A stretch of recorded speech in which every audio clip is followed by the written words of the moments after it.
Violence happens just 1 minute beforehand. Not quite. Yes, we are. Sorry? Divine intervention. No, I don't need divine intervention. You don't think so? No. Right. God's true. Okay. Right. Let us. Right. Sorry. Right. Let's pray. Not quite.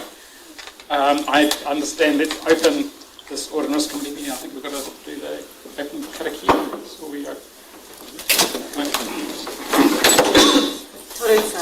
Ki tōna manakitanga ātene nāu, ki rongo ki tēnā tō tātou, ki mahi e te kura makiki, ki toi te kuku, toi te mana, toi te ara, toi te reo Māori, ki tuturu, ta whakamawa, ki tina, uiei, tae.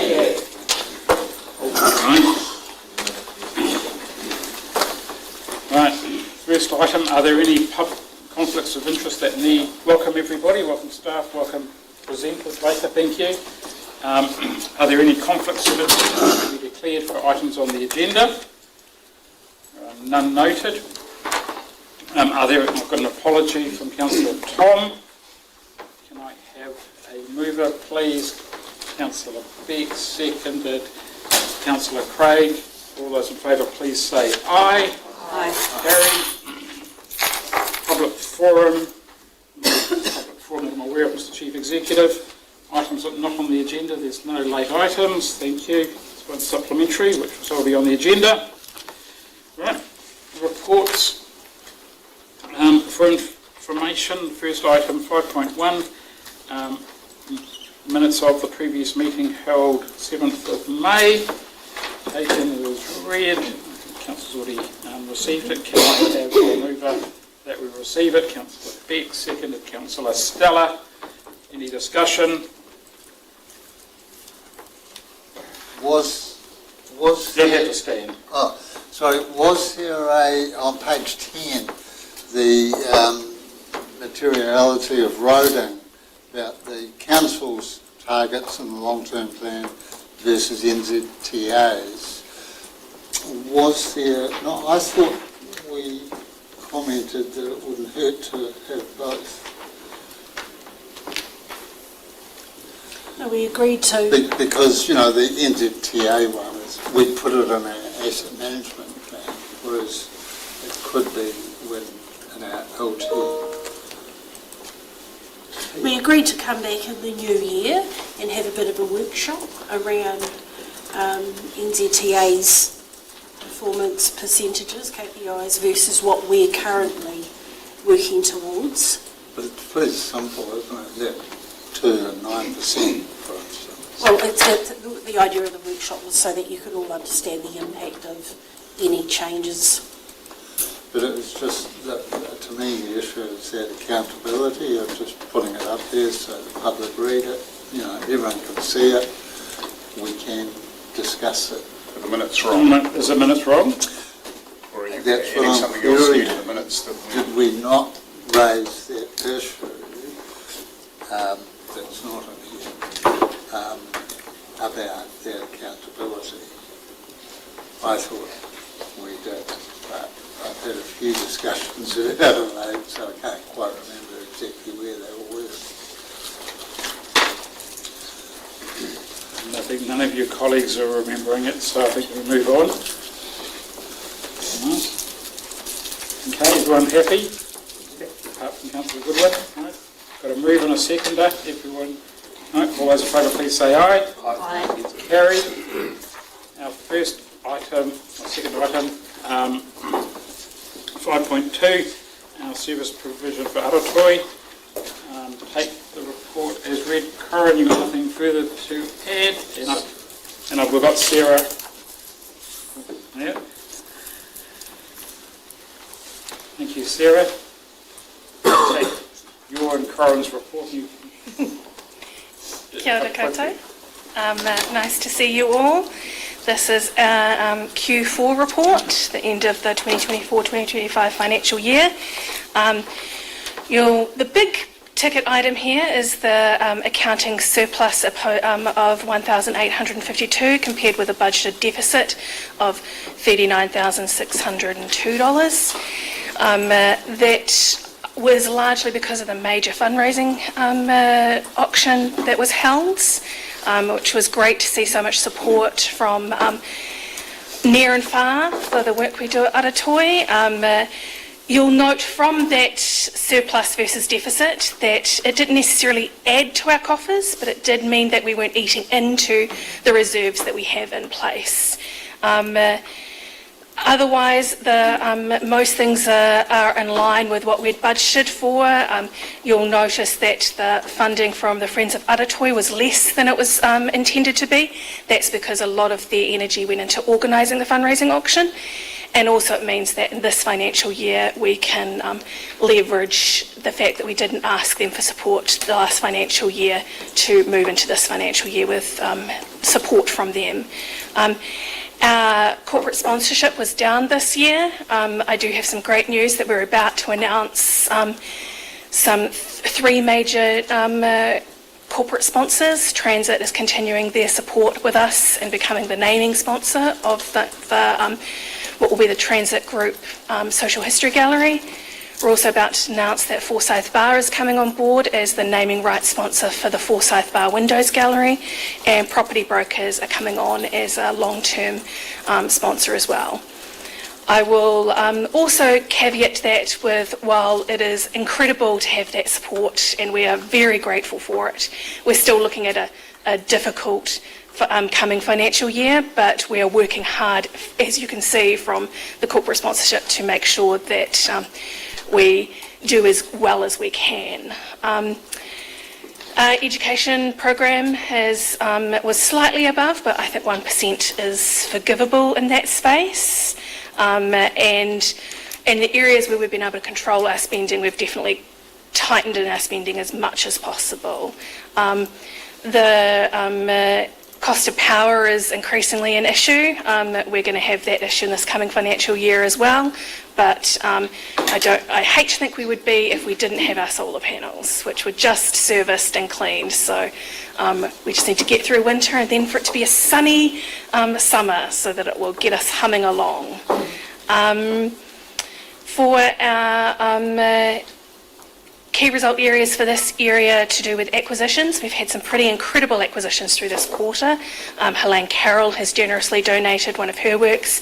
A local man purchased and directly donated to Milan Merkisic works, who those of you who have been visiting Aratoi for a long time will remember the landmark Milan Merkisic exhibition. These are works from that same period.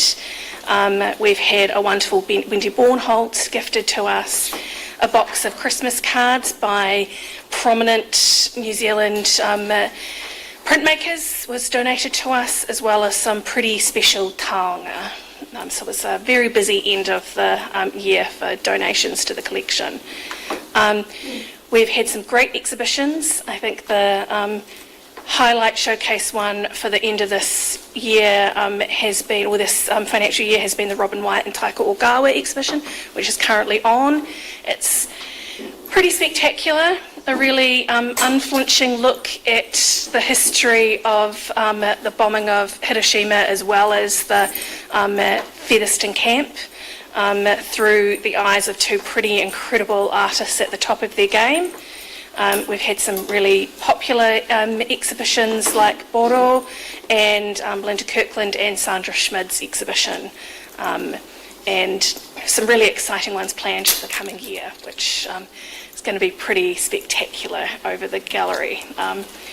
We've kept up with our accessing engagement. We're pleased to say that we've met and achieved all of our targets in the KRAs, and as difficult as this year was, the community, along with Masterton District Council, have really shown that Aratoi is really relevant and what we're doing is really important to this community.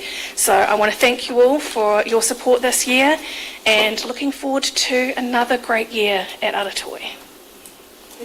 Thank you, Sarah. Any questions?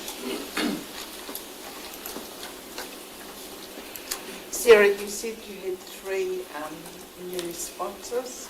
Yes. Transit. Transit were at the end of their 3-year term with us, and they've signed up for another 3 years. And Forsyth Bar. Forsyth Bar. Sorry, I missed the third one. And property brokers. Okay, thank you. And another question. Sure. How long have you had your solar panels for? We have had them for about 4 years. I think they were up for about a year before I started. So I think it's about almost 4 years. Any other questions? Comments?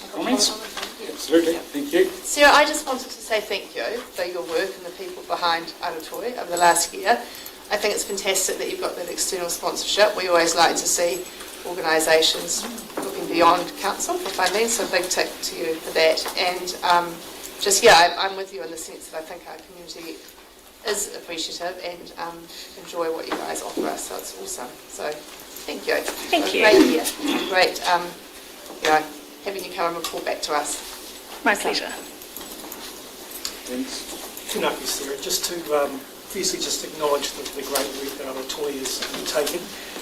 It's particularly pleasing to see the achievements throughout the year in terms of performance. Really admire and acknowledge the work there. Just a question about Rangitane. As you know, we've got a representative on the board, Yep. and we're very confident and upbeat about the working relationship we have. But just a question around how the progress for next year's exhibition, how that planning is going at the moment. So one of the exciting exhibitions next year is a major Rangitane exhibition. I'm actually going over to the office tomorrow afternoon. We're finalising some funding applications. The ambition of that exhibition is to be quite big, which is beyond Aratoi's capability. All of our exhibition funding is we apply for external funding through contestable grants, and that covers our exhibitions for the whole year. So I've been working with the team at Rangitane to make sure that it's fully iwi-led.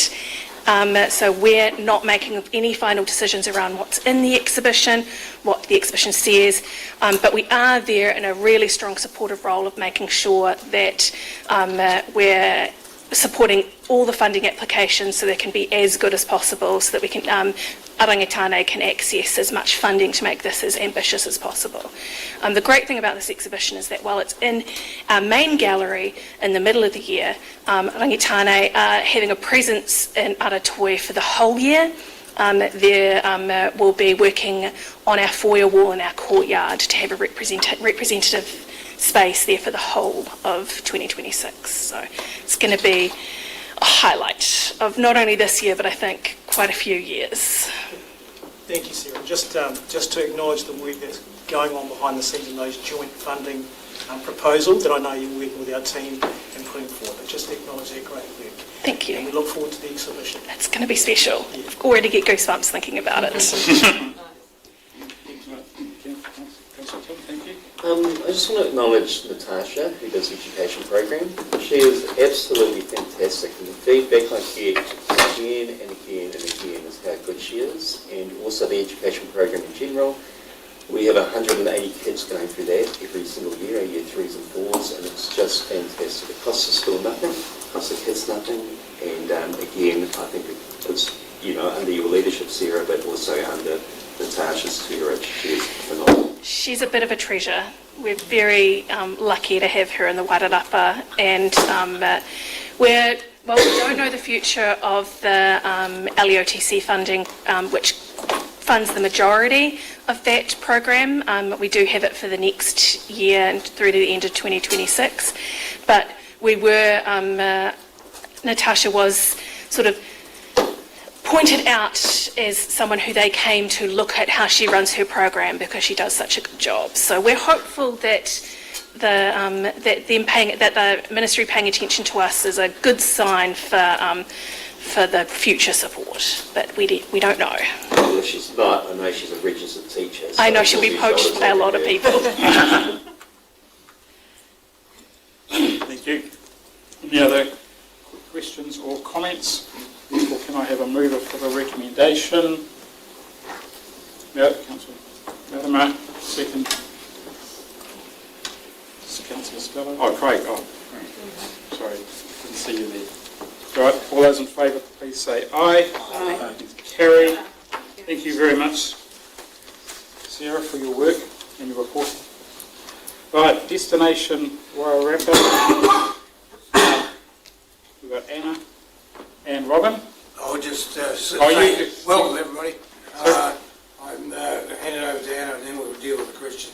This is probably my last Audit and Risk Committee meeting for Destination Wairarapa because I'm finishing in October. I've had about 16 years on the board and about 9 years of that chairing, so it's time I got out and get some new people. Okay. Thanks, Robin.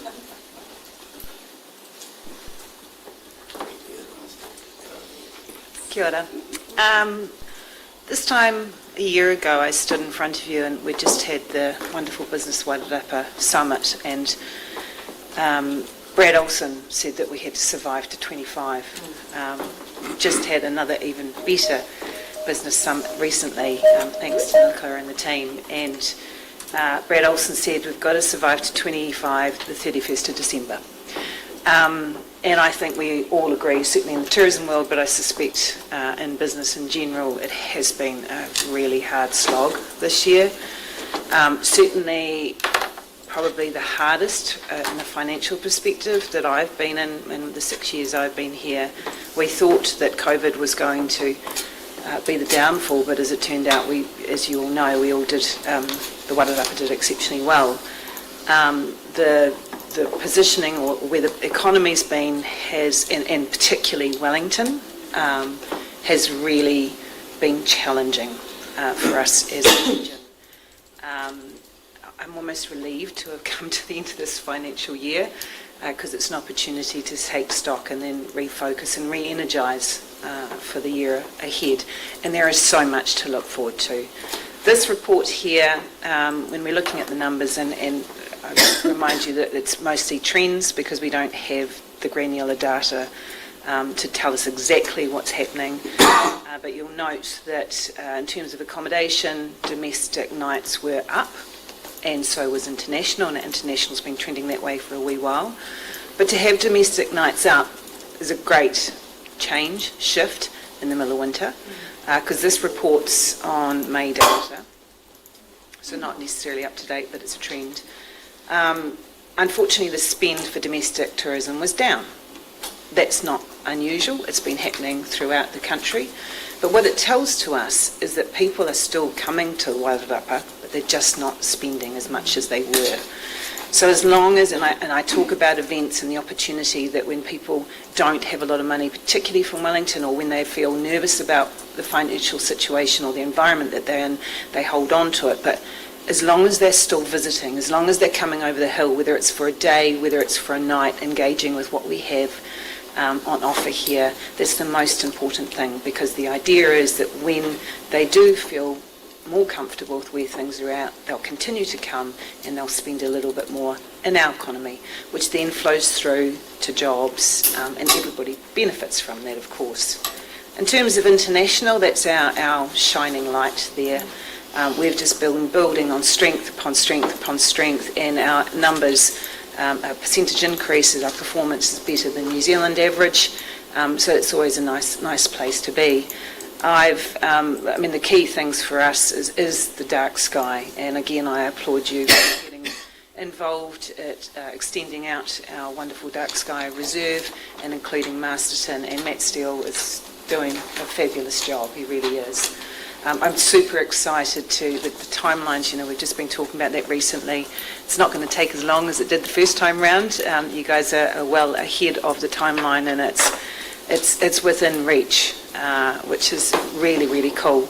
I hear that Tararua might be keen on getting on board, which wouldn't be amazing if we had the whole of the valley was a dark sky reserve. Needless to say, it doesn't have to be a reserve to enjoy stargazing. That is the activity, stargazing. And I've got some statistics from Tourism New Zealand, and they do a lot of research and spend a lot of money understanding who and why people are coming to New Zealand. And they have have this funnel system, and it's all these sort of people, there's so many millions who are considering New Zealand as a holiday in their future. They see it as a bucket list activity to do, and then they drill them down to who are the active considerers, in the funnel, who are in the next 12 months actually thinking about researching and planning to book to come to New Zealand. Well, 77% of those active consumers want to do a stargazing activity when they come to New Zealand. Yet only 18% of them, when you look at the last year, actually managed to do so. So, what that means to us is there are people who want what we have, and we just need to provide it for them, give them more opportunity to purchase it from us. The other interesting thing, the other strength that we have is, of course, wine and food. 86% of people who are in the active consideration spot want to have a wine and food experience. We're on to two winners here. That's what excites me, is our domestic tourism is going to pick up as our economy picks up, because we've still got an engaged audience, and internationally we're going to head into a brighter time. The concern, of course, is tariffs. Who knows what's going to happen with them? Nobody can predict that. However, we do have some great things happening in this region, so I'm feeling energised and excited about the year ahead. Any questions? Questions? Comments? Can I just make a comment from a B&B operator? What Anna's saying is completely true. The internationals have been quite amazing. In July, we were having people from Germany, Scandinavia, England, and in July, which is absolutely amazing. But August, she's dead. Last night I got an email from a couple who booked to come in September, and they booked for 2 nights, and they said because of job uncertainty, they'd be only going to come for 1 night because they can't afford to take the risk because they don't know how things are going. So it just demonstrates the point that Anna's making. The domestic side is quite challenging, especially with Wellington and the job situation. So I said to them, come for 2 nights, and 1 night will be on the house. That's all you can do, isn't it? You've got to encourage them. But it is a real challenge. So I've got Craig, Tim and Stella. Not for you, Anna, but just an acknowledgement of Robin, your time and effort put into Destination Wairarapa. I've known you for a few years now, mainly through Traffic and Automobile Association. I'd just like to thank you for your time at Destination Wairarapa. Thank you. Tim? We've just had some Japanese people staying with us at the lake here with our community. And the guy who was leading the group just talked about the weakness of the yen and how hard it is for Japanese people to travel now. Is there ever a targeted campaign for countries where the currency is strong? Yeah, so America their currency has been mostly strong against our currency, so they're getting value for dollar. The other thing is, and this is on so for us in New Zealand, for Wairarapa, our first target market is Australia. After that, it would be America and the UK, so we follow in line with the key 3 markets that Tourism New Zealand are focusing on, and then Southeast Asia. And we actively work in Australia because we can afford to. The rest of it, we work with Wellington NZ, who speak on our behalf because we're not resourced enough to. It's a big old world out there. So we just focus on the ones that we can. But there is certainly a strategy. And when it comes to politics, there's a few Americans who quite like the idea of having a bolt hole over here. And as we've talked about, often they visit first before they come and invest. Anything further, Tim? I've got... Thank you, Stella. Anna, thank you. And again, just acknowledging your work and your team. It's a small team, but it's a mighty team. I was really thrilled to read about the successes around the hosting of international guests, and I know that Go to Trends is so important, but look at the result, and you didn't attend this year, so that kind of speaks volumes in my eyes. You're on their radar regardless, which I think is fantastic, and you're leading that, so that's awesome. And I love the collaboration with the local content creator Larissa. I know she's got a massive following, so keep up the work in that space. It's a funny one, those like the QR codes and scanning in and the subscribers, because we can never manage. sort of measure how many people visit from those initiatives, can we really? It's a hard one. But you know that if people are engaging, hopefully that equates to money in the region. And I think moving forward into the next year or next term around the sort of regional economic development approach and the conversations councils are going to have, I think is really important, and hopefully we look forward to having those conversations ahead. Well, I also think, the government's got a strategy for growth, export growth. Yeah. Tourism is an export sector. Yeah, awesome. Thanks, David. Anna, I just wonder, with your feedback from some of the travelling tourists who are on motorhomes, are they quite happy with the amount of places they can stay here in the Wairarapa, or is there concern about that? And the other, well, we know we're short of hotels, so we do need more hotels, but I'm really concerned about the facilities for campus camper vans. Yeah, well, there is, particularly in Masterton, there is 2 or 3, good facilities. We don't get the feedback. That usually goes back to the Motorhomes Association, and we haven't heard, if it was really dire, we would have heard some red flags through the industry. So I'm not 100% sure on that, the answer to that question. Certainly the people who do come through the eyesight seem to be very happy with the facilities, particularly what we have in Masterton area. I know we could do with a better facility out at Castle Point. We do have a facility at Riversdale. Yes. I mean, look, so many people want to go stay in the beach area in summer, but Castle Point's the only commercial accommodation provider on that coastline. And commercial means not peer-to-peer, so Airbnb or book a batch or something like that. And what happens in summer, though, lots of people want to use their houses, so it locks it out for anybody visiting. So having a spot like a facility like Riversdale at Castle Point would be really cool to have, able to open it up a bit more. David, we're at Rivanui's, we've opened up there now, we've got the shelter built. Working on trying to get a toilet up there. They're self-contained, so they don't really need it, but it still will be great. And Gary and Barbara Cafell have just given us some lovely furniture to put in the shelter, so we just think, things are starting to improve.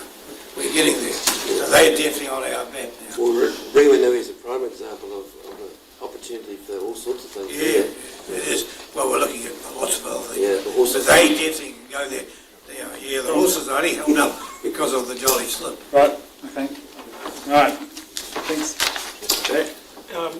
Anna and Robin, just to acknowledge that, Robin, many years of service to the co-publics. Pleasure. I've really enjoyed it. Yeah, thank you very much.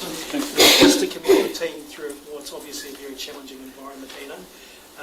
I did note in the report that there is you've been successful in seeking funding for a multi-tourism strategy. I'm just interested to see how that's tracking or progressing. Yeah, sure. So the multi-tourism strategy came off the back of our Wairarapa Destination Management Plan, and Destination Wairarapa held the purse strings, I guess, for that money that came from the government. The plan being a plan for the whole of the Wairarapa, and it became very clear through the process that there was a really strong desire by tangata whenua in the Wairarapa to use tourism as an economic enabler, but also culturally, socially, environmentally as well.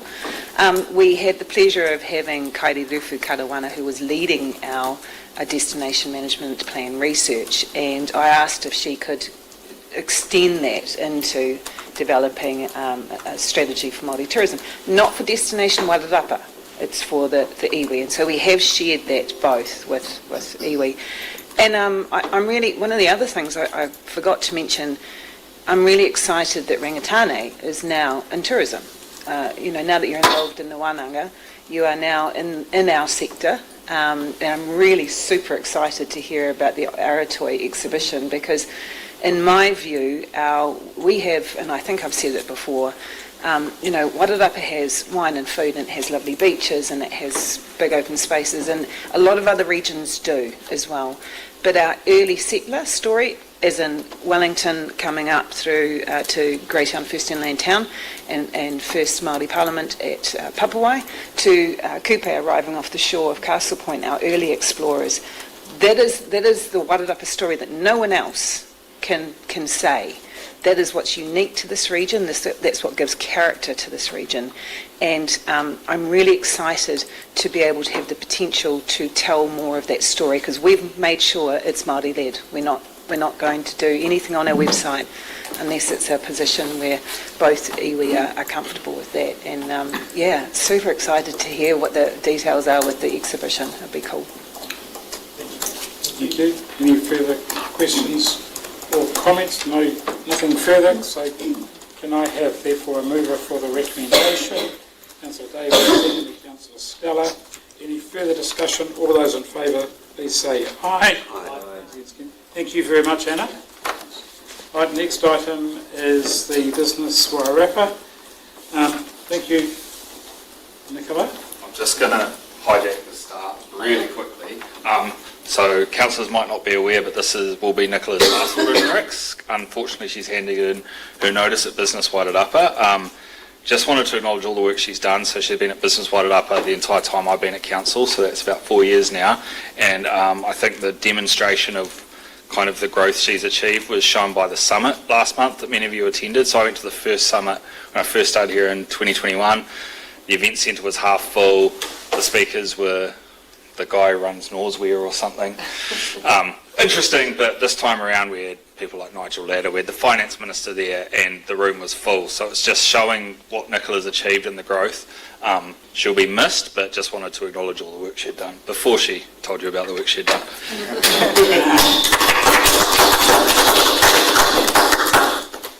Kia ora koutou. Thanks, Matt. Yes, so regrettably I have handed in my resignation. However, I leave Business Wairarapa immensely proud of supporting ground up the needs of a largely SME community. You have to excuse me, I've been a bit unwell of late. Most specifically over the past, since the last audit and risk presentation, is quite a big thing actually, and it is finally being able to deliver MB's Regional Business Partners Program to Wairarapa businesses from Wairarapa. This is something that I have been advocating for since 2022. Usually government initiatives such as the Regional Business Partners Program, or RBP, defaults to metropolitan areas and central economic development agencies. Through forming a good relationship with Wellington NZ, and also through advocating directly to Minister Chris Pink, Minister of Small Business, I was successful in being invited to Parliament to speak directly with the Minister and with MB to really vocalise the needs of regional and rural communities, particularly when it comes to SMEs. We have 6,400 businesses in Wairarapa. A lot of them do see themselves as farms, so not businesses. However, they are still businesses. They pay their GST. Out of those 6,400 businesses, we have just 33 that employ more than 50 people. Over a quarter of our workforce is in self-employment, and yet is very disconnected with each other, work in their own places, in their homes, in their bedrooms, from their kitchen tables. They lack the opportunities and the funding or the means to attain high-value capability that helps lift not only their skills, but the skills of the region as a whole. So being able to cement a contract to deliver one-to-some high-end capability, specifically to SMEs, is a huge win. Another highlight over the past 6 months has been securing not just the funding of our partners, such as our councils who see value in what we do, but also now increasingly from our business community itself.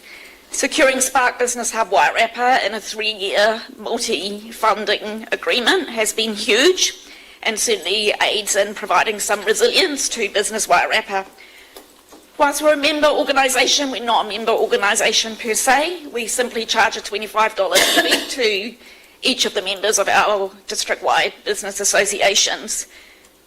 By collaborating and going into partnership with our district-wide business associations, we have been able to truly and honestly represent the needs of our businesses from each community and district-wide, and those businesses have had a voice at the e-board of Business Wairarapa through their district-wide representatives. Most recently, I've updated our website to ensure that there is a much easier way to belong to Business Wairarapa, and the communication is much easier to understand, and we've seen a huge uptake in new memberships since May, 52% of which have been for Tupuana Masterton. So it's been a real pleasure to have supported Anya and the team at Tupuana Masterton to create that entity specifically for Masterton and see it starting to grow and thrive. As Matt indicated, the Business Summit was a fantastic event. We had 200 businesses, entrepreneurs, employers in the room, and we had 5 pieces in the Times Age, all at different times. So, my goodness, 5 articles. So it was great to have that spread across the region. Going forward, we're currently working on promoting the 2025 Spark Business Hub Wairarapa Awards 2025, so I encourage you to reach out to your networks and get businesses to enter. As said, a lot of people working from their kitchen tables in their bedrooms and under their laundry piles aren't necessarily going to put themselves forward, but their stories deserve to be told. Additionally, you will have seen the Wairarapa Local Leadership Priority Survey that we sent out. I don't know if the A word is allowed to be used in these sorts of circumstances, but there certainly is a drive for further collaboration amongst our districts and communities. We're also working closely with Brigitte at Mike Butterick's office, and we're sharing a few text messages at present in order to get Chris Bishop finally to come to Wairarapa and organise a facilitation with the Rimataka Road Action Group. Personally, I see that as a huge opportunity, not just for Wairarapa, but for also opening out further economic development opportunities such as, Wainawa Industrial Estate. My voice is crap, I've got to get another shot of Botox and I'm a bit upset. Lastly, Business Wairarapa has sat on the Regional Skills Leadership Group and has been a privilege to sit on the Dark Skies Forum, and I do hope that the momentum and success will continue. So thank you. Thank you. Thank you, Nicola.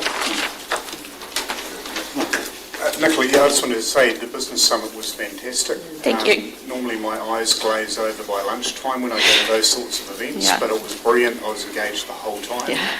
and it was really well run. We were crammed in there like sardines, so I think, venue-wise, I don't think you could have fit many more people in there, but it was really, really good. And I also just want to acknowledge the small amount of funding that you do receive from the council. You actually deliver a hell of a lot, so thank you for all of your service. Thank you. I hear it was good. I was faffing about and flitting all over the place. I didn't get to enjoy it, but I do hear it was fantastic.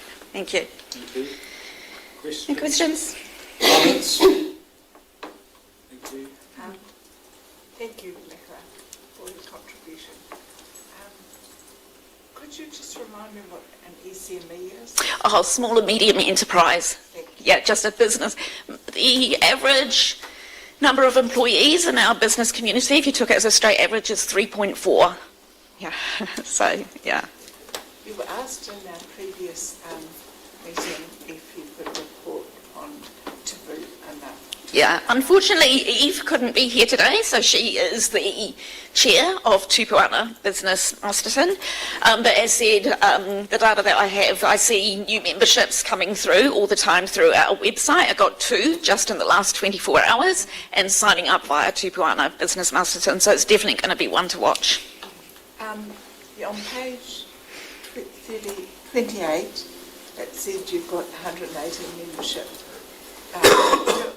Do any of them, how many refer to Tupuana, do you think?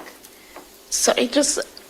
You meant, and on page 28, there's it says that 118 new membership. Oh, yeah. They're all Tupuana. Those are all Tupuana. Yeah, yeah. Good. Yeah. Yeah.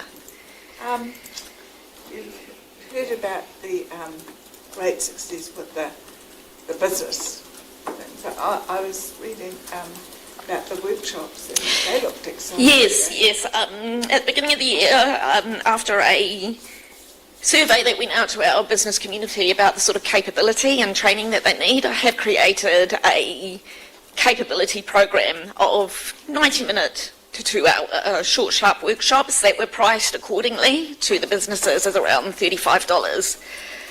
Unfortunately, I've had some pushback by some of Business Wairaupa's board members to increase that price, and unfortunately, as a result, those workshops aren't being booked. So I'm hoping that maybe some lessons are learned from that and the board can revert back. Thank you. You're welcome. Thank you. Any questions, comments? No, nothing further? Thank you. Okay. Nicola, is it appropriate we amend the resolution, Mr. Chief Executive, and thank Nicola for her work? All right. So maybe someone would like to move that we receive the first half year. Wrong one. Wrong one? Oh! Yeah. All right, receive the half year report, 1st of January to 30th of June from Business Wairaupa. There's 1, 2, and then we also thank Nicola for the work that she has done and wish her well in your future. If there's any employment opportunities going. All right, do I have a mover? Three-way tie, Stella, seconded Councillor Beggs. Any further discussion? All those in favour, please say aye. Aye. Carried. Thank you very much, team. All the best. You might not see me either next term, so we'll see what happens. Right. Next item on the agenda is 5.5, the non-financial performance. Oh, Tanya, welcome. Thank you.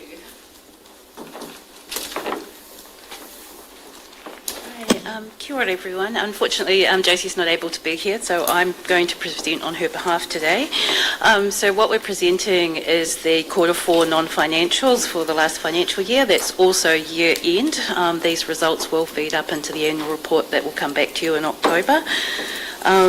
Just to note that we have 41 measures and all 41 were available to report, so that includes a couple of measures that are only reported annually in our roading and waters space. Of the 41 measures, we had 39 were achieved, so that's 95% achievement rate. The 2 that weren't achieved, 1 was an annual measure, so wasn't reported until now, and that's in the footpath condition space, where there was a decline compared to previous year. The other was in stormwater, which at Q3 was reported as an achieved. However, the trend in complaints meant that by year end that was not achieved. Complaints, when we checked with the team, primarily related to vegetation in the stream, and the team have addressed those issues and are assessing creeks across the town and making a plan for future. In the water loss, water consumption measures, these were also achieved, and you'll note that in the report it just notes that the team are now using new methodology because the water meter data is available. So those results were both achieved. A couple of other highlights. In our community space, there was an increase in the number of library visits. Trust House Recreation Centre also had increases right across the board in usage, so that's swimming, the gym, etc. In our regulatory space, there were fewer P1 call-outs for animals and also fewer noise complaints, and our response rates were higher. And our building team also processed more consents than they have previously, and there was a high proportion of those were within statutory timeframes as well. I'm happy to take any questions on anything further. Thanks, Tanya. Just a query around the one single Portaloo. Was that just in our Coburn area, or was it assigned somewhere else? I would need to check with the team about the specific location. I don't know if you're able to. Yep. It's fine. Thank you. Thank you. Councillor Stella, Beggs, and then Councillor Brown. Thank you. Thanks, Tanya, for the report. I was just there's some really good stuff in there, the one Portaloo. I mean, not long ago it used to be 16 in the double digits. And also the reduction in the water, which was exciting. But the question I have and this is what concerns me, is that our the footpath feedback has gone from 94% to 85% decrease, and yet further in the report of audit and risk, we know it's talked about footpaths and how we have less money to spend on footpaths, and so we've got some constraints there, but it concerns me that our feedback signifies that footpaths are deteriorating. So what I would like to know, perhaps you may not be able to answer it, Maz might be able to in her section, is we don't want to be in a position where they're continually deteriorating, we're not spending enough money on them, we need the feedback to be more positive, so how are we going to address that? So if that's not your area, Maz, perhaps you might like to come back to me on that. Yes, I Because think they're not that's just getting the better, are they? prelude to what's been mentioned before. Yeah. Okay. Thanks. Councillor Goodwin. A little bit on the same... On the same path? Same path. Oh, yes. please. If it can stand traffic. When's the next community view survey on, say, footpaths, etc.? We had one that came through at the beginning of this triennium. Yeah, when's the next one? Because it's all very well getting our reports, but it's always nice to hear what the community says. Yep. The next satisfaction survey will be looking at March next year, so we agreed to do them every 3 years, the year before an LTP. So March 26th is when it's scheduled for. Okay, and the issue of the stormwater,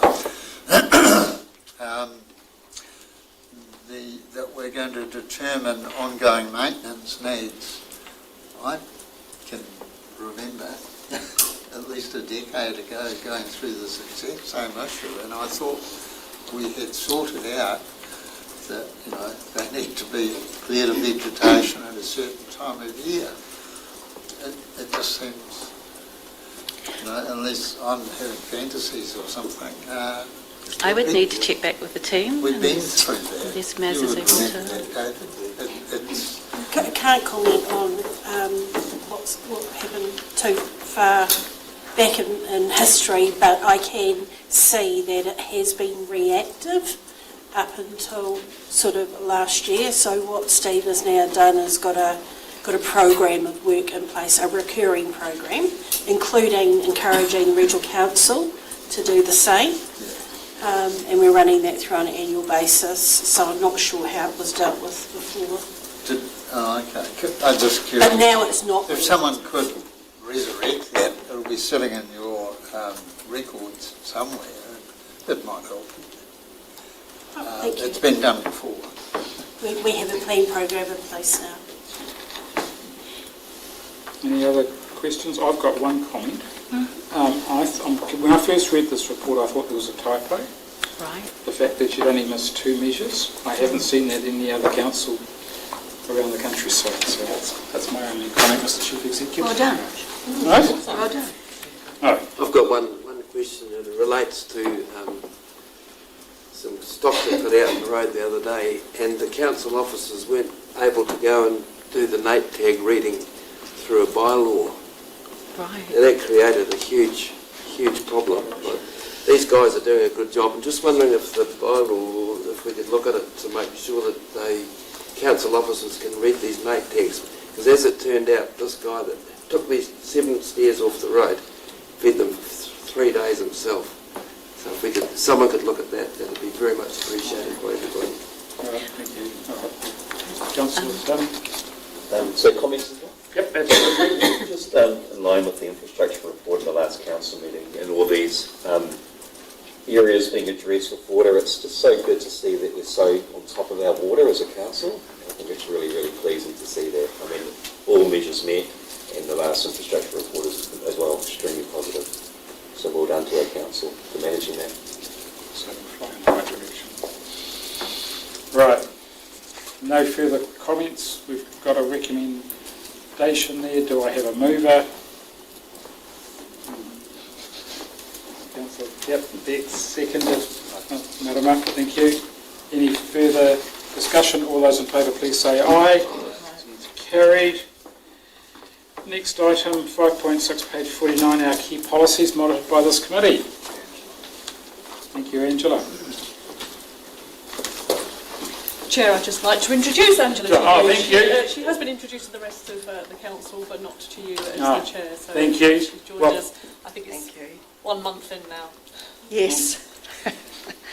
So tēnā koutou katoa. You have a report on the key policies monitored by this committee. And of the 10 key policies, I'd like to draw your attention to the risk management policy, which is nearing the end of its life. The policy provides a framework for how the council monitors and manages its risks, and its review cycle is every 3 years. So it was last reviewed in September 2022, so it's time. The current document's also ready for a refresh of its content in order to better help support council consider its risk appetite when it's making decisions. We're planning to schedule a meeting with this committee to discuss options for how the policy could best suit your needs, and that should be in the new triennium. So I'm happy to take any questions. Thank you. Any questions? I've got one, right, because up here and you might direct it to the Chief Executive, right, or Karen, right, just on that risk policy. In terms of, people may have read they couldn't sleep between 2 and 3 in the morning, the Masterton paper this morning, and they've just gone through and reviewed their policy at the end of the triennium, but their recommendation as part of that was to actually do it about 6 months into the new triennium, once elected members actually understood the whole process. And just what the question therefore is, when would you anticipate this, if this committee survived, right?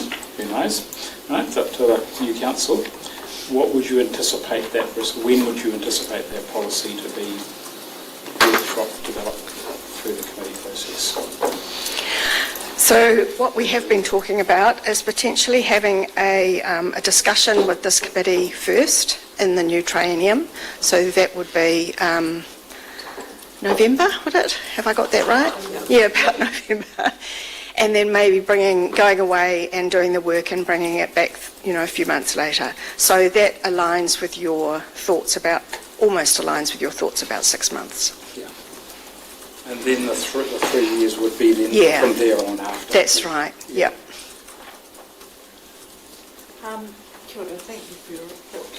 On page 51, it says policy to support Te Aka Tikanga cultural competency framework will be progressed this year, and yet in the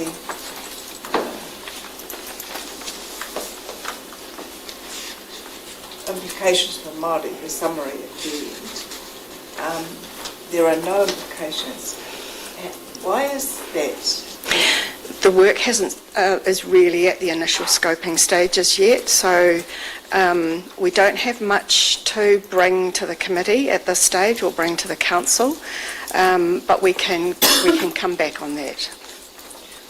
And just if I can add that those policies are not ones that this committee oversees. We were just bringing the wider policies to this committee's attention. Councillor, the end of the work is the stuff that I referred to in my status report at the recent council meeting that we spoke around the Noho Marae and some of those pieces. Thank you. Councillor Goodwin, did you have a question? Just on going back to Councillor Holmes's discussion on bylaws, would that be appropriate to consider under page 51 of the bylaws? Was that we missed the vote on that?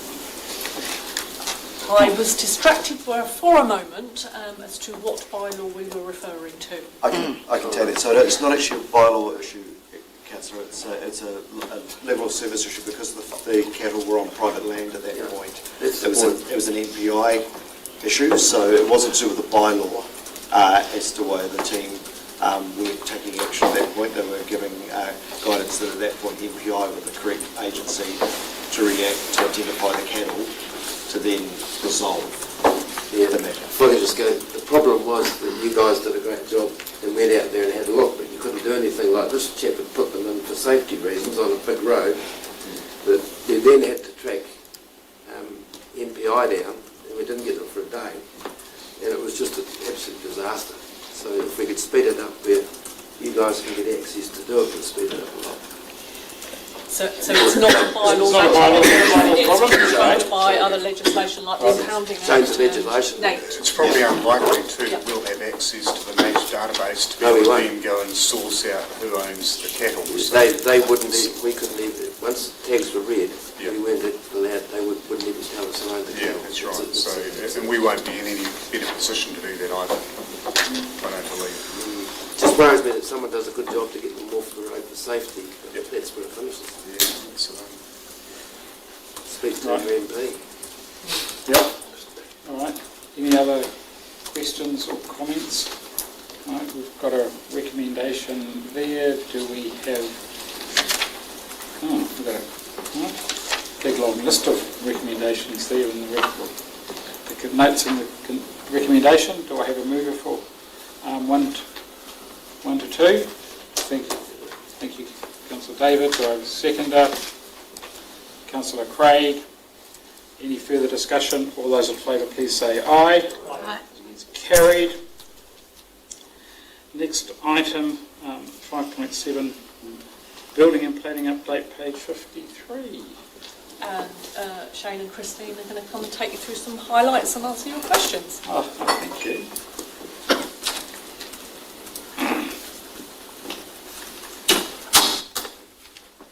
Highlights, seen over the last, I suppose, 3 years, we've continued to improve on our performance, achieving about 96% this year in overall our measures for the building compliance stuff.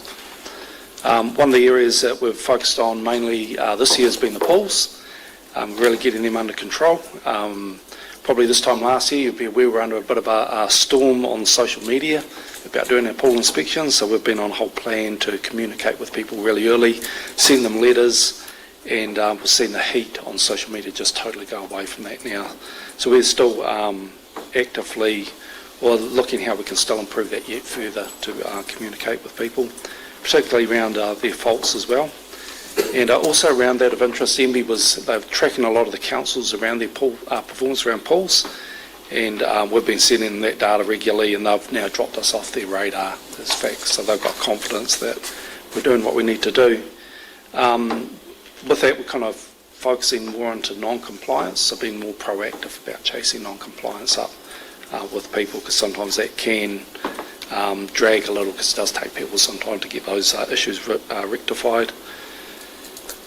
What else can I share on that?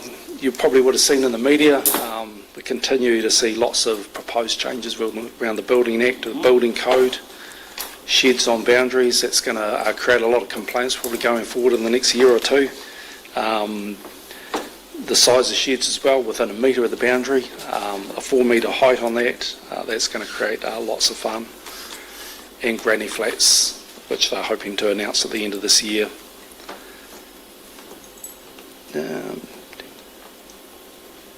And the other change, I don't know if anybody's spotted that, is the government's announced also that if you put solar power on your house now, that you get your building consent within 10 days. So they've chopped that time frame in half again. So just a whole lot of little things we've noted on their website. They're actually putting a lot of criteria around a lot of things they're announcing, but they're not actually advertising or notifying anybody about what they're doing. So we're just keeping a fairly close eye on their website just to try and keep ahead of all of that. So that's probably our highlights. Okay. Councillor, question? Yep. Absolutely. Councillor Goodwin. Thanks, Shane. Hey, just 2 questions. First one is, I noticed that there were 98 rejected CCCs, which represents about 18% of code of compliances, and my question is that unusually high, and do we have an opportunity to recover those or follow through on them? That's my first question, and then I've got a second question. Yep. So under the Building Act, we have to make a decision at 24 months, so whether people's finished their building work or not. It actually requires us to go through and make a decision. So even if people are still in building, we've got to go through a process and either ask for their permission to extend that out further, or if we don't do that, then we've got to make a decision to say, yes, we're going to issue the co-compliance certificate or not. That doesn't mean that's the end of the process. People will still continue to work with people on their properties to continue to sign them off as they complete the building work. Okay, thank you. And my other question is, I noticed that the inspection times have changed to that now that 80% have to be done within 3 working days. What was the period of time you had before, and is that change going to mean more pressure on your team? There was no measure before, so this is a new measure that government's put in place. So 80% in 3 days, at the moment, that's probably really achievable. If we get really busy, yes, we're going to come under pressure to try and get them completed. Okay, thank you. Thank you. Councillor Goodwin. I'm just wondering if, probably in the public excluded section, but there's a query going around about a chimney being compliant. Can we look at that? Then I would suggest PE. Yeah, we can do. I'm aware of that. I figured you were working on that, so. Yes. Thank you. Quick comment first to the question. Hey, really pleasing to see that the performance levels have come up. Okay. Back to the usual question, every audit and risk. Lapsed building consent applications. Are we following up on why they're lapsing? Or is it just we're leaving it to these people to get their head round it and then come back to us? We actually reach out to them, so we send them a letter to say, hey, it's going to lapse. Some of them will reach out again and say, yep, if nothing progresses, then it will lapse. And then basically again under the Building Act, it requires us to make a decision at the 12 months. And effectively what it says is if you haven't started building work, the building consent lapse automatically. So we do try and contact people because we are allowed to extend that. Most people respond, but some people don't. Thank you. Got a comment? I've got a question. So, probably we've dealt with this in the council meeting back on the 6th of August, but going back to the building bill, in that we can now I can go and build a granny flat without building consent, so I don't have to let council know at all. And what are the risks around that for council, that there are buildings going up? And I'm looking at my learned friend to my left in terms of his rating database, that we actually got improvements where we can't actually capture from a rating perspective. But first of all, your risks from the building activity, and maybe Mr. Paris from a rating perspective. Yep. I think from a building perspective, they're stepping us right out. Our risk reduces. However, in the draft bill, they're saying that people have to apply for a PIM. So they've got to apply to us, and then we tell them everything that we know about their property. So we know it's going to happen, potentially. And the tricky bit for us is around if they want to build in a hazard area. The legislation says that they shouldn't, but this draft bill basically says people can take our advice and then and do what they want. So that creates probably risks for us going forward. Yeah. In terms of I suppose the rating, yep, if they're notifying us through a limb, then that's a heads up that potentially something's going to happen on site, but not a guarantee because they might not proceed. Yep. Okay, thank you. Comment? Yeah, the comment I was going to make was that I can't recall ever there's so many big building projects going to happen in the next 1 or 2 years. It's just tremendous for the guys at Masterton. It's wonderful. Thanks. Yep. There is, just with the stuff that's not going to require building consent, it's really limited to residential, so all the commercial will still keep on top of that, but that residential, we're going to lose sight of it. Thank you for your report. Are you saying that people can apply? Oh, no, they don't need to apply. We can tell them they shouldn't build. And if they go ahead, that the risk is on us. I think if I was to clarify that a little, what we're supposed to do is if it's in a risk area, then we've got to know what their building work is and assess that risk. So this is, I suppose, where it's a little complex for us. And we say, here's your risk with your building work, and our recommendation is you don't go forward, but we don't then become involved in the build itself. But if anything should happen later, Yes. we're responsible. Sorry? We're responsible. I don't think so. If people choose to ignore our advice, then yeah. Thank you. Oh, absolutely, yeah. If the quotable value don't have the information on which to base a new valuation, because we don't have an application for a building consent, then ultimately the value of the improvement to the property won't be on the rating database. That's correct. They are supposed to tell us when they're finished. I suppose there's no advantage for people to tell us that they're finished, because then we know about it. We're going to rate them accordingly. That's right. And we also charge uniform charges for separately occupied portions of a property. So if someone puts a granny flat completely separately occupiable on the same property, there's a second set of uniform charges applicable. If they've done that without our knowledge, we can't, or we'll miss out on the revenue. We'll catch them, right? We'll catch them. One day. They put it on Airbnb. Right. Thank you. Thank you for the report. Member Chair. Thank you for the report, and just to acknowledge the good work that goes on. It's quite a significant workload that you get through, and it's that's certainly highlighted in the report. So on your table on page 54, I'm just really interested in just understanding, I guess, where we've got the opportunity to communicate, lessons learned with those different categories. And I guess what's prompted that question is, Rangitane, we have a number of projects underway currently, and great relationships with the council team. We've got others in the pipeline, but I guess we're always looking at ways of being more efficient, and whether not just for Rangitane, but for other people that are building property, whether there's sort of a lessons learned kind of information or communication that the team puts out. Yeah, that'd be a good idea if we would do that. We do have a bit of a look on things that haven't gone particularly well. So, for instance, we've had a look at recently anything that's exceeded 20 days. Why is that? What's the reason? Sometimes there's reasons for that. Sickness in the team last year actually impacted quite a bit. The non-compliance with people. Generally what we do with that is actually work actively with them to resolve that rather than put them through any formal process. Any sort of supplementary question? Any key trends that that are helpful for people to be aware of?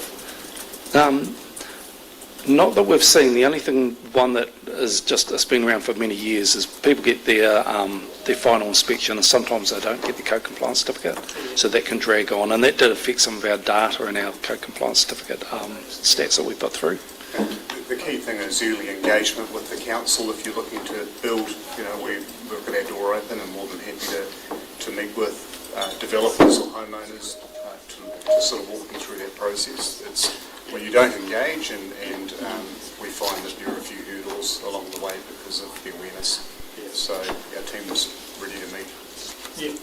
Once again, just to note that in terms of our Renal Street property, I'm involved in that, and the feedback's always been positive with respect to the team. So, thank you. Yeah. Thank you. No? Thank you for the team. So if we go back to this.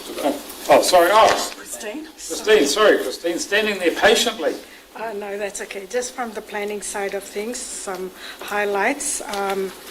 We've finished all our hearings for the proposed district plan, and currently the decisions for the submissions are currently being written up at the moment.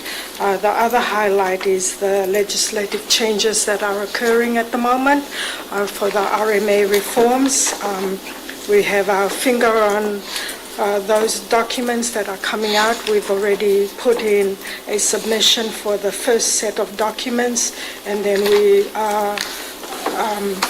we just preparing and finishing off another feedback for going for housing growth feedback in the next couple of days so that we can submit that by the 17th.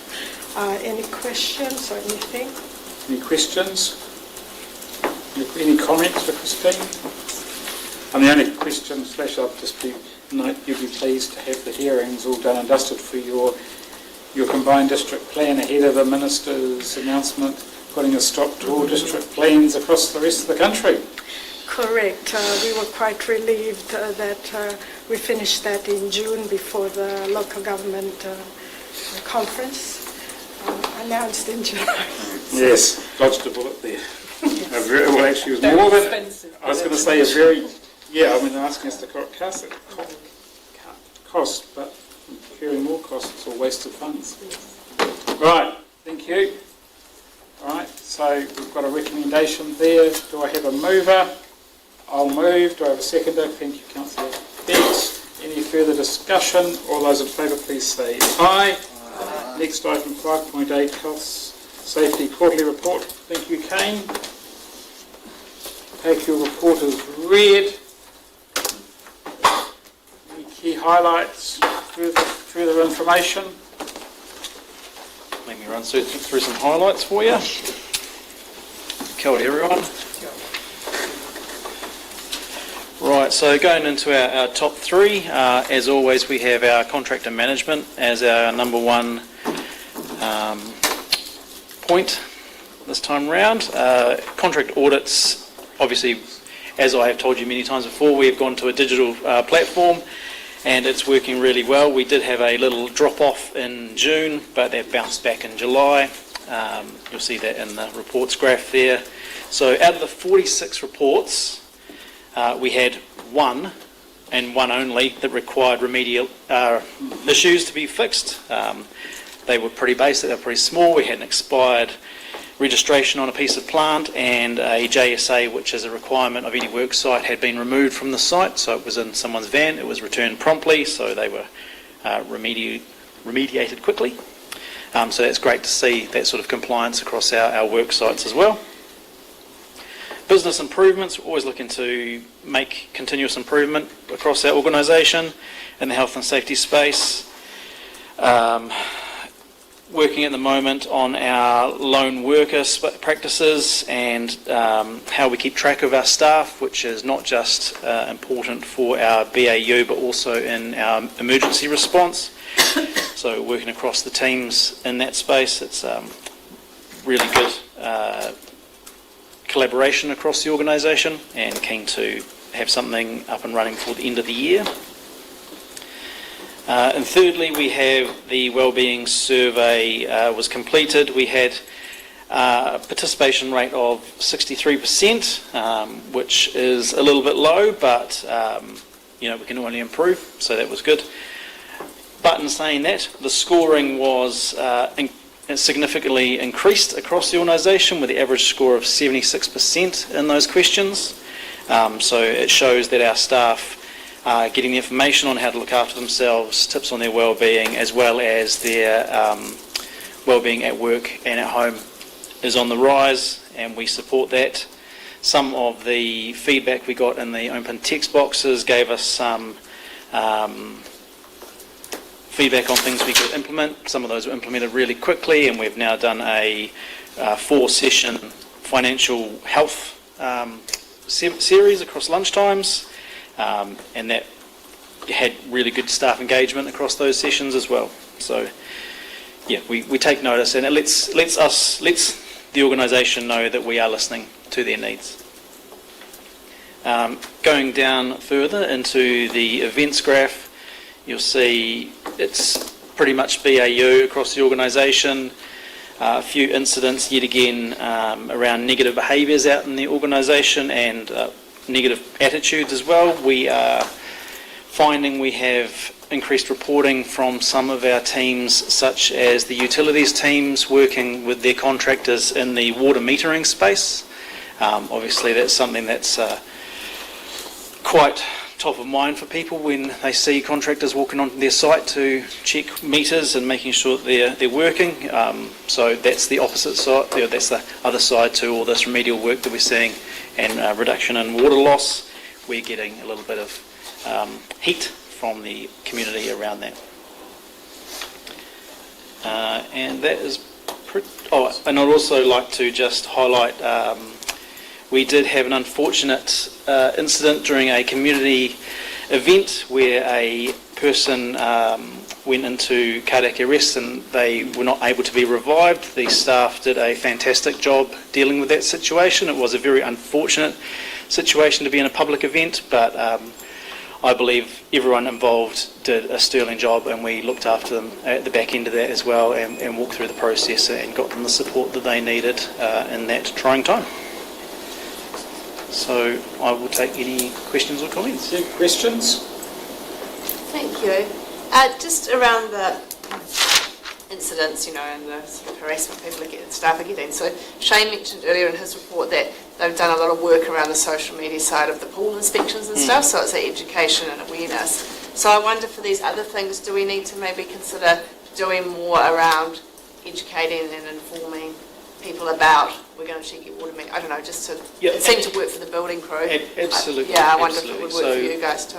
We have a project team and we have addressed some of these situations. So even in the situations that we've had, there have been letters gone out previously or discussions prior to the work actually being carried out. Yeah. And it's sometimes during those engagements that we're getting a bit of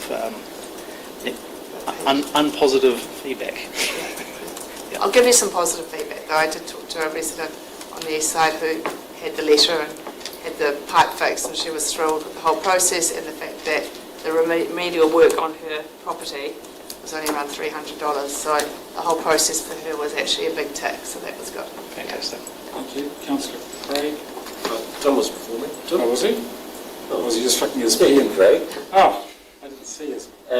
With the what's the lunchbox session and what was so EAP is something that used to be here, eh? Is that gone? We still have EAP services, which is our God, now I'm blanking on the what EAP stands for.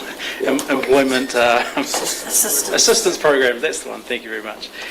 So we don't have an on-site visitor anymore like we used to. We've reduced that to reduce costs, but we still have the access to the system itself. So people can self-refer if they need to talk about things. Lunchtime sessions. In that instance, we just have like a brown bag thing, so people can come along with their lunch, sit down, have a speaker, chat to them about different items. Just one more. What are, I should know this, but I don't. What are the implications of staff not using their annual leave? Does it get paid out, or does it just keep building up? Cool. That's where I defer to Ben to answer that question for you. It keeps occurring. So if it just keeps growing, what happens in the end?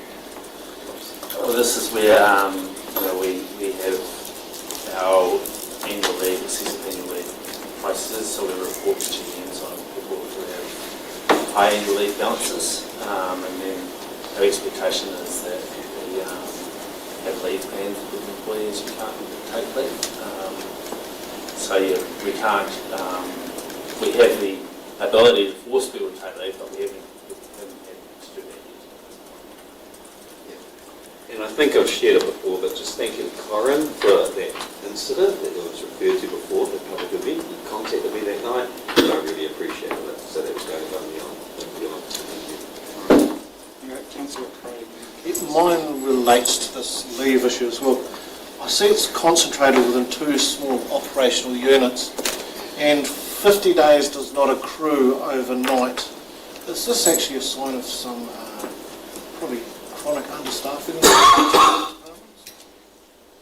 Yeah, I would say understaffing has an amount to do with it, and specialist areas where having that backup isn't readily available, so it's really the time they've been able to take in is important. So yeah, the shutdown period also over Christmas, Christmas, New Year for a number of days, simply because we want people to get out of the building and have a break and only have skeletons of the staff on. But yeah, that is a part of it.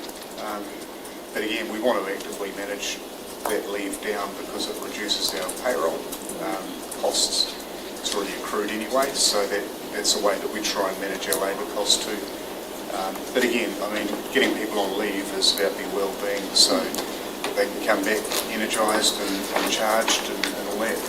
The liability is that somebody, let's say, fails in their duty here and they've got all this leave, and then the question would be, well, why does that person have that leave and how have you managed that situation? So there's a level of risk there that managers and myself need to be across.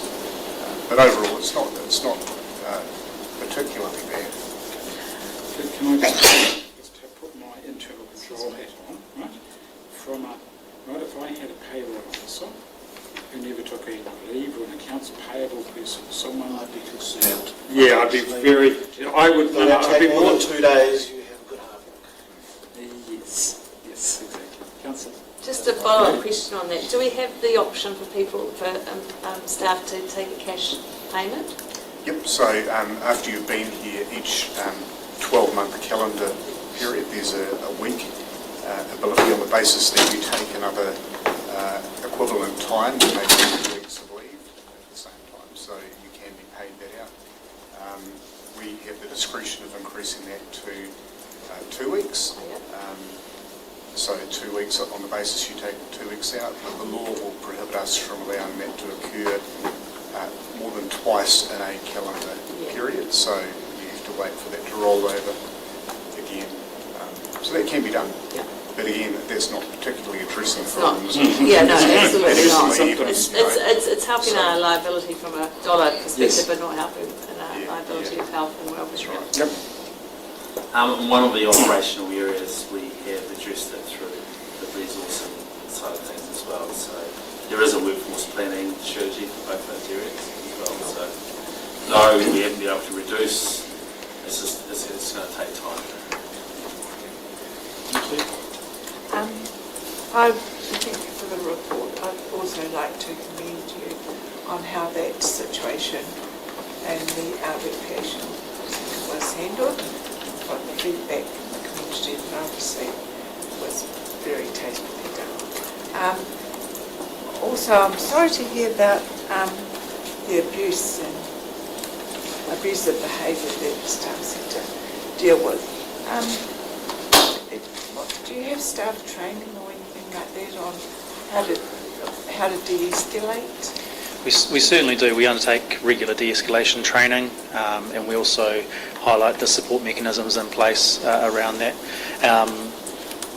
The important thing that we also reiterate is to report what's happening out there, because if it's happening and people aren't reporting it, we don't know about it. But it also is, that data is really useful to us to capture across the organisation as well, so we can highlight areas of risk for sending other teams potentially into that space if there's known risk.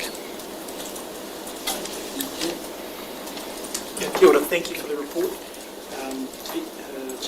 I noted at page 61 that there was a comment made around public referencing of council functions and campaign discourses.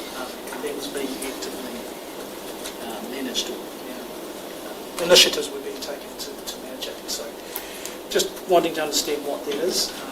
Just as someone that years ago had here but worked in a council, it's incredibly important to take care of our council staff. But I did note that comment and just wanted to know what steps were being put in place to manage those situations. If I've understood the statement correctly. Yep, absolutely. I'll defer that to Ben as well. He's looking after that area. I mean, there's a more heightened risk at the moment, obviously, with elections coming up.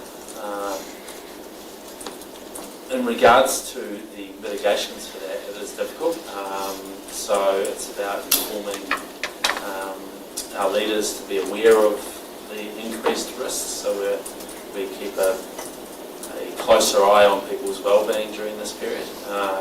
We are obviously looking at social media and that sort of thing as well, so that if there is a significant mention of a staff member, that we can wrap some support around them.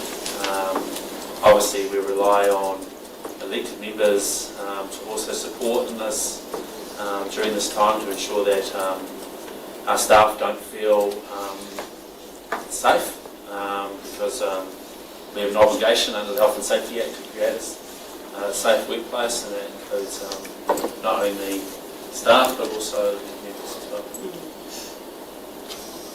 So, just a quick supplementary question. You feel that the elected member support is appropriate? Or does more work need to be done? I think there's always more work to be done. It's easy in debates to when it's an important issue, sometimes not to completely understand sometimes the consequence of things we say. So I think it's an